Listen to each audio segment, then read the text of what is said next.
Vous voyez, nous avons couvert le Christ de l'autel et la statue de la Vierge Marie.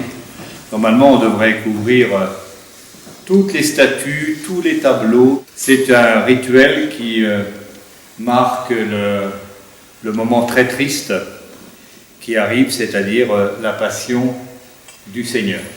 De même, les rameaux que vous allez prendre aujourd'hui, que vous mettrez chez vous, c'est avec eux que, au moment des cendres, quand commence le carême, on brûle ces rameaux et c'est avec leurs cendres qu'on fait une croix sur le front des gens en disant « Tu es poussière et tu retourneras à la poussière ». Tout cela, ce sont les symboles qui, depuis des siècles, marquent le cheminement de la liturgie chrétienne. Alors, nous sommes à l'entrée de cette montée vers la plus grande fête de la chrétienté. C'est un moment important, un moment de ressourcement, d'intériorisation. C'est le moment un peu de faire le bilan de nos vies.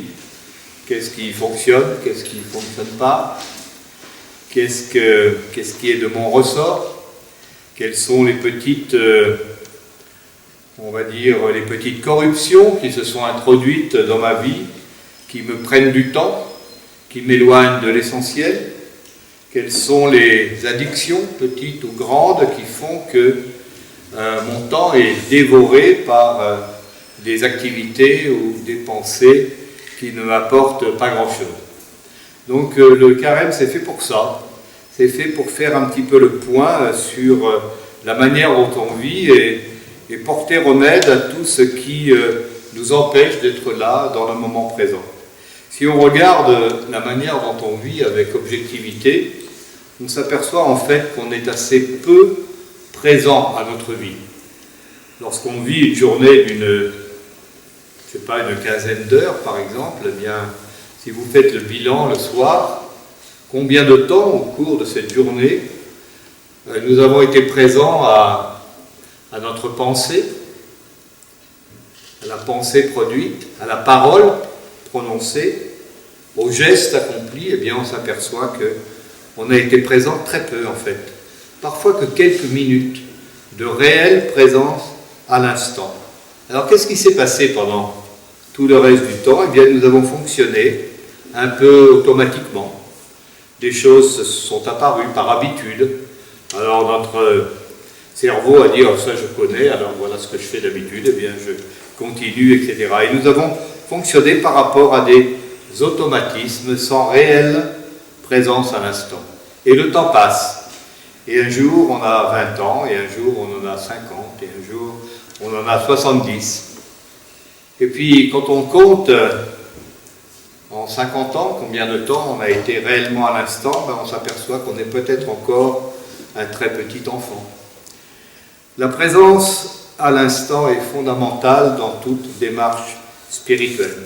Si nous ne sommes pas présents à chaque instant de notre vie, eh bien c'est notre vie qui va vivre à notre place la vie qu'on devrait vivre. Ça veut dire que le capitaine n'est pas aux commandes du navire. Et c'est dommage. Et c'est grave, parce que la vie, lorsqu'on atteint un certain âge, eh bien on s'aperçoit qu'elle est assez courte en fait. Le temps passe très vite. Et si on ne prend pas le temps de faire de chaque instant un instant de qualité, eh bien tout ça c'est du temps perdu. Tout ça c'est du temps qu'on aurait pu consacrer à la qualité, à la joie, à l'amour, à toutes sortes de choses. Et le temps passe. Et un jour on se dit c'est vrai, j'aurais dû faire ça.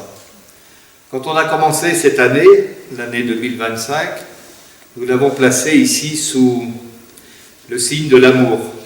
On s'aperçoit souvent qu'on aime des gens, nos parents, nos amis, toutes sortes de gens, et puis on ne leur dit jamais.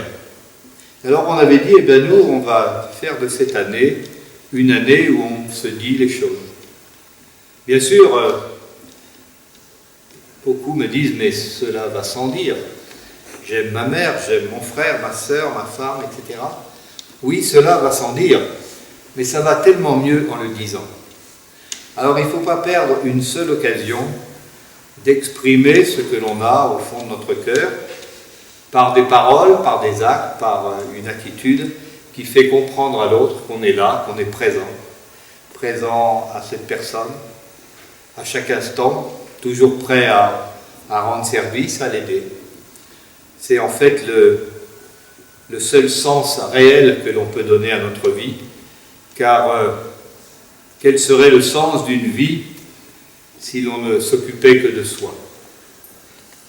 Amen.